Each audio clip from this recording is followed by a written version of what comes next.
You are watching a Namibian community in the USA, a report about President Hage Geingob's dinner with Namibians in the USA. I am Valentina Rachel Nwete, your community reporter. The dinner was hosted by our lovely ambassador to the USA, Martin Anjaba, and his lovely wife, Caroline Anjaba. The dinner was very well attended by Namibians and friends of Namibia in the USA, as well as the delegation of President Hage Geingob. During the dinner, President Hage Geingob delivered a short speech to the community, and he also gave advice on how Namibians in the USA can contribute to the overall development of Namibia. The evening ended with dancing and celebrating the new era of No Namibian Left Behind under President Hage Geingob's tenure. Thanks for watching. Enjoy the video.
President, this is the Namibian community which lives in and around the Washington, D.C. area. Among them, we have students, we have those who are working, but we also have what I would call perennial students. But they have all come to greet you, the President, to welcome you, and to also congratulate you as the third President of the Republic of Namibia. Since this is your first... Thank you, Ambassador. Madam Java, the staff, the embassy. I would like to invite my delegation members to come and join me here, including my family. I have a wife and 2 kids here, so let them come here. Of International Relations and Cooperation. So our foreign policy is guided by the Constitution, which is mainly talking about peace and security for social development to take place. And that's why you find us participating in UN peacekeeping missions, as well as in the AU and SADC peacemaking missions. I thank you.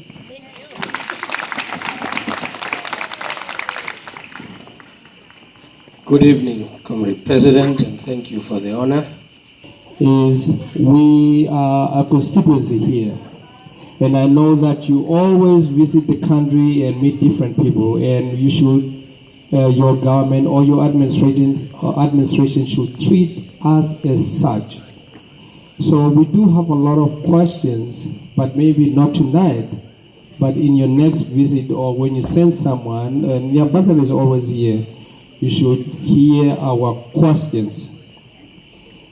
And this is not only a follow-up opportunity for you, but we also want you to treat us people with to have a lot to offer to Namibia.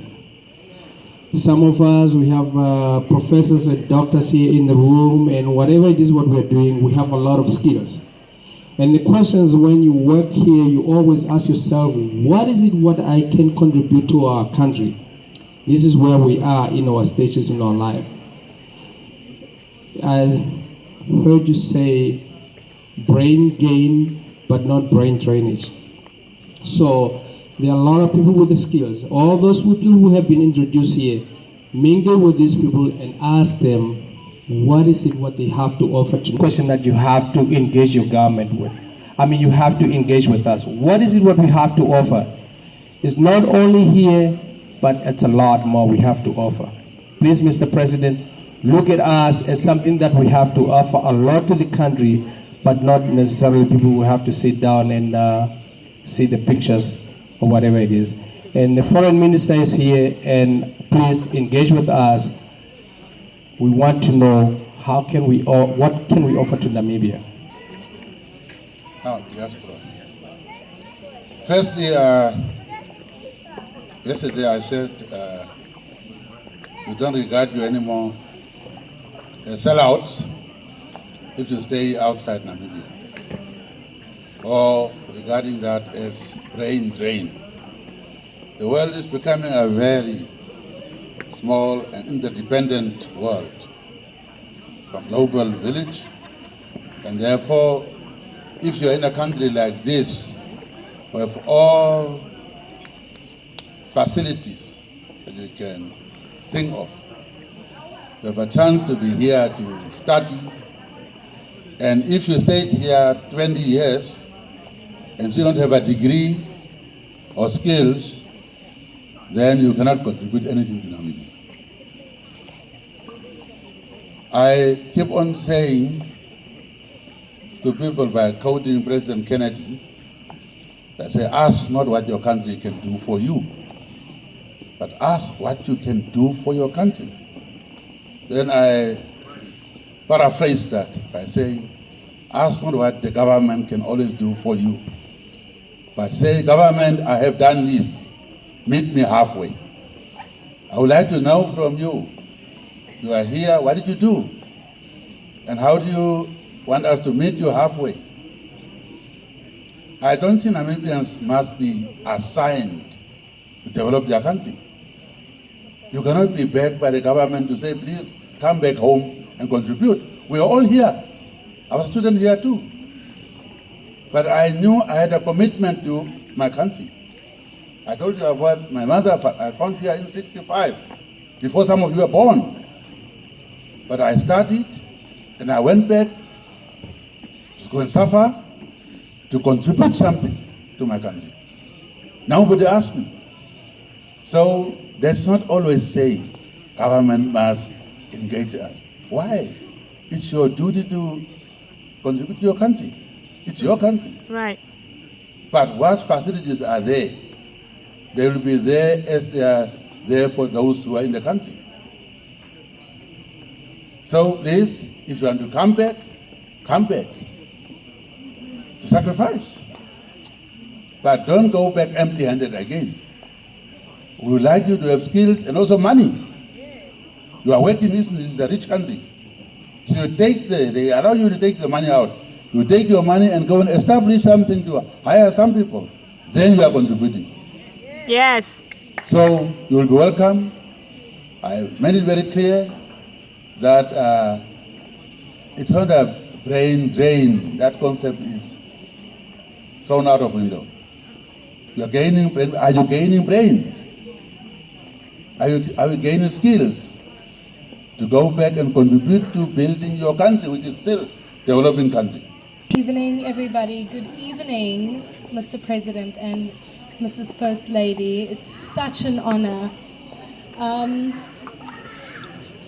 My name is PK Jacobs. I'm from Walfish Bay. I'm currently an au pair in the US. I will be returning to Namibia in the following year as a medical student.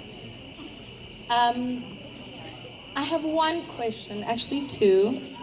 The one will be very short.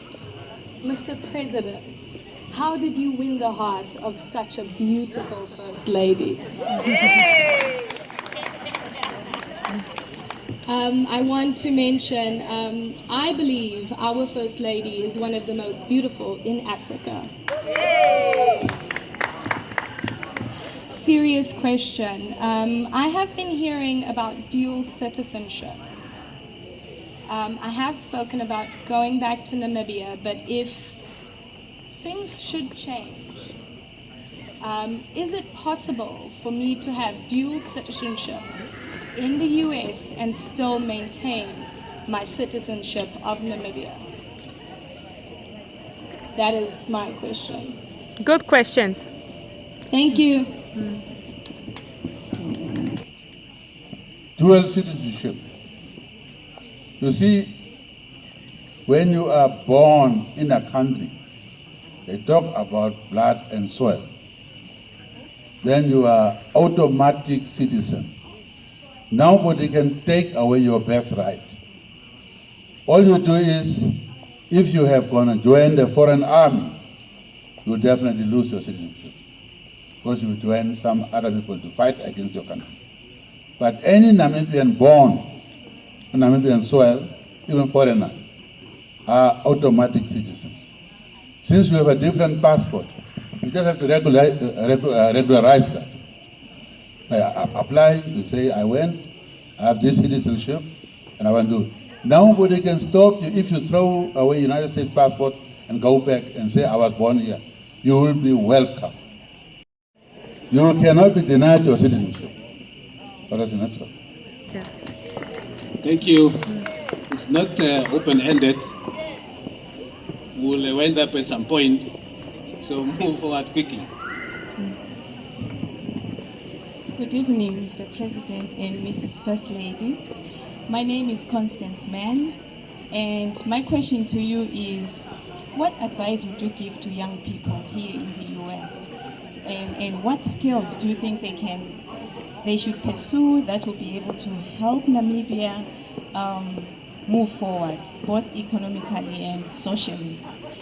And my other question is, what can the Namibian community in the US do to help Namibia? I know we're a small community, but I think we can do big things. Good question. What can we do? We empower the women. We did that. We are doing that. Those of you who are here, I said you are welcome to contribute. Don't ask what we can do for you. What can you propose? It's your country. But I have therefore appointed people who are qualified. Youth unemployment is the key. And therefore I have appointed somebody very young, to be my advisor. Let her come and tell you what she thinks about what you can do. And listen very carefully. Thank you, Comrade President. I'll always be the youngest one in the room.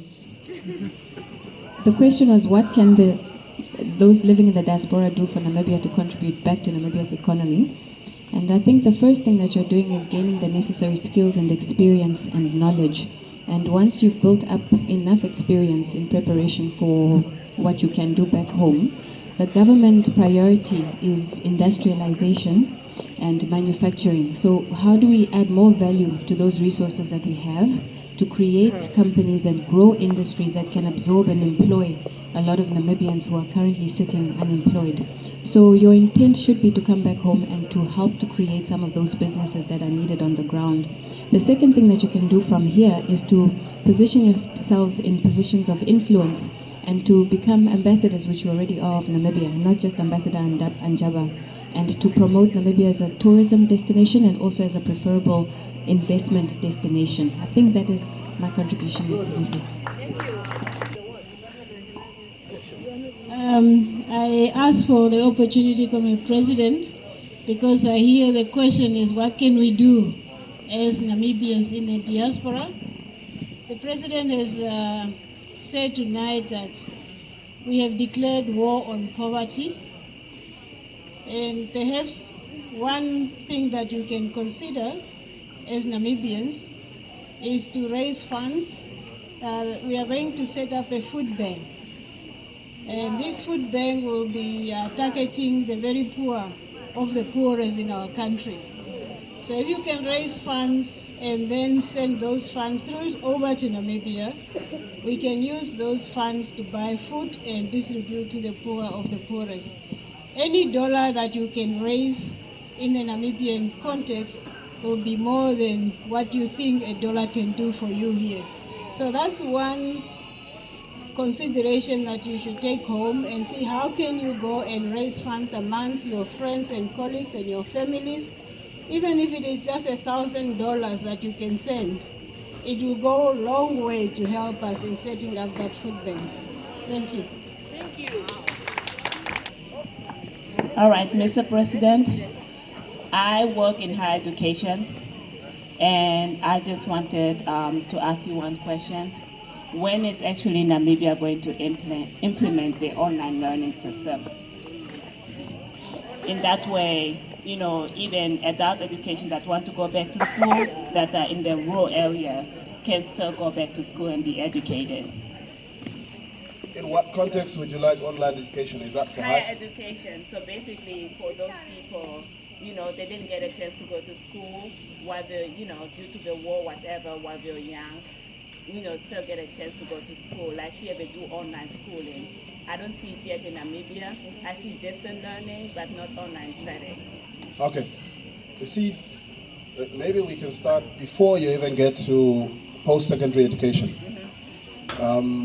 We have the possibility, if say arguably you've only got 10th grade, through the Namibian College of Open Learning, you are able to complete your 10th grade and grade 12. Now, of course, online access to education would be good when you have access to regular internet services that are reliable and so on. Okay. Now, if I'm in a rural setting, that's probably going to be a challenge. Okay. But Namibian College of Open Learning still makes that possible so that you can complete your high school qualifications first. To get on to university, both the Polytechnic of Namibia and the University of Namibia make it possible, make it accessible for people on the basis of mature age entry, so that age does not become a limiting factor to access higher education. They have a number of campuses around the country, which means that you can still have, whatever age you are, face-to-face tuition. As you know, it's not easy for everybody who's been out of formal education for a long time to simply get to a university program and succeed. To do that successfully, I think face-to-face tuition is still going to matter for us. Given the size of the population, lots more people would benefit from that, and that both the Polytechnic and UNAM, as I've said, make that possible. I think the next logical iteration, because we have bandwidth is not a problem for us as a country. A lot of the plans that are afoot through both Telecom Namibia, MTC, and all of that is to make access to the internet possible and affordable. I think that's a logical next step in access to education. Okay. You made a great point about, you know, the grade 10, you know. What I feel like sometimes, you know, there's a different way. You made a great point about grade 10. You know, my frustration comes in because sometimes learners learn in different ways. Not everybody is good at testing, but they can still be talented, right? They can learn in different ways. Our system, for example, where learners fail grade 10, and then they don't get the opportunity to move forward to get grade 11 and 12. I think that system needs to change a little bit to give them the opportunity to at least go to grade 11 and 12 so we can finish their high school. It's not fair for those young kids to to be demoralized because they didn't get the points they needed to move forward. You know what I'm saying? So, because kids learn in different ways, you know. Somebody may not be good in testing doesn't mean that they are not intelligent and they cannot, you know, they don't understand the material. Maybe they should do the testing in grade 12 and then move forward. Firstly, yes, it's a good point, very good point. You know, we are suffering from our success. We emphasize access to education. We therefore have about close to 94% enrollment. So as that is going on, the space becomes a problem. And some people that time thought once you failed grade 10, you must make way for those who pass. So I see your point that people who fail genuinely must be allowed, and we are doing that now. I think they are being admitted to receipt exams. But don't fail to repeat. You don't go to school to fail. Your aim should be to pass. Then other one is a result of maybe a problem, but don't study to fail. If we are saying fail and repeat, we are telling you to fail, but you will always be admitted. Idea would be to pass. Why do you want to study to fail? You have all the facilities. We are studying under difficult situations. We never failed. So study hard. That's one answer. But definitely your point is correct. Other thing I was told is that we have already, NBC is offering TV1 already. I thought you were going to answer that as a former.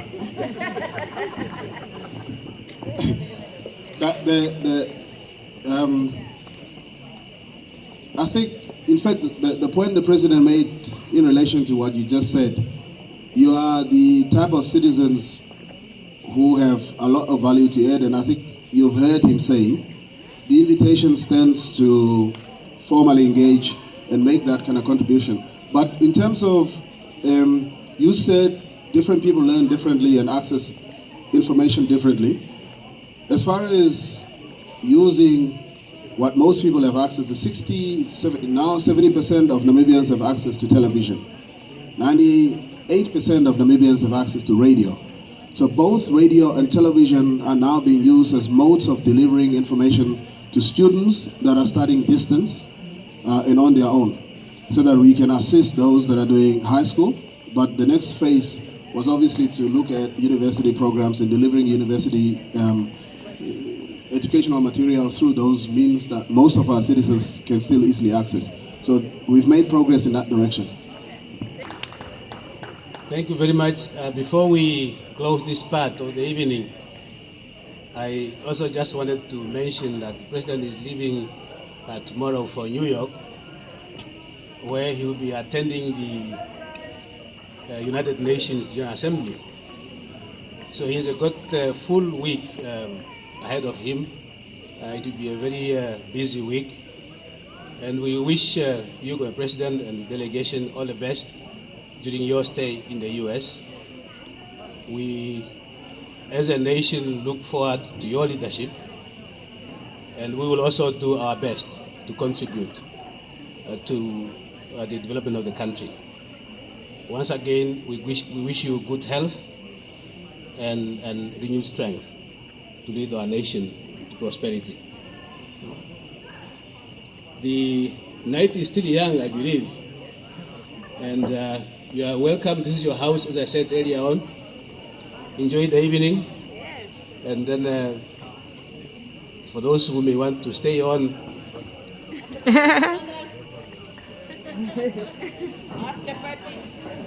after party, yeah? Yes. I know you like that. Yes. I'm sorry, I used to dance when I was a young guy. Show us. Now that I'm only 47 years old, it's not easy to dance anymore. But let me leave you with one very important thing I left out. I said I declared war against poverty, but I also declared war against corruption, because corruption ruined the countries. So what you do first is Not that I was trying to show off, but to start from the top and therefore engage credible company, Pricewaterhouse and Coopers. Some people came from here too, to declare my assets and also my wife's assets jointly, publicly, press people standing there, everything given. So that when I'm going to ask the ministers and permanent secretaries, civil service, who are also required to declare, that we can start to clean up. Namibia is one of the least corrupt countries, but perception is still there. So therefore, we must all also contribute to that. You shouldn't have to pay a person who is already employed and pay something to do something for you. So therefore, join that war too. Don't sit here and ask for favors and pay money for that. If ambassador is hired here to do that job, don't also tell lies. Dishonesty is also corruption. So please, be honest, whatever you do. That's the last message. As for dancing, it depends on what kind of music you are playing.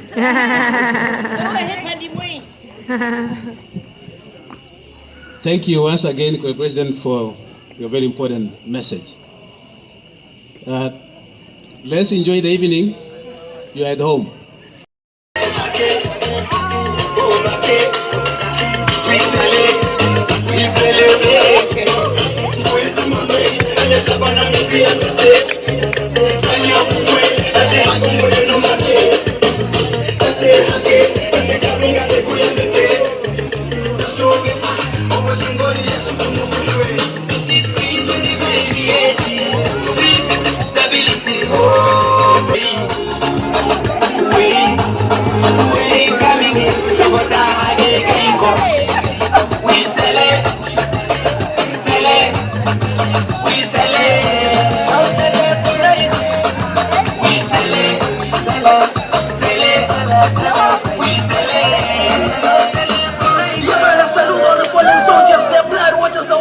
Tribute to all our heroes, what the media one nation. So me I sing. Say new beginning, new era. The president is Hage, no era. I see changes as we go.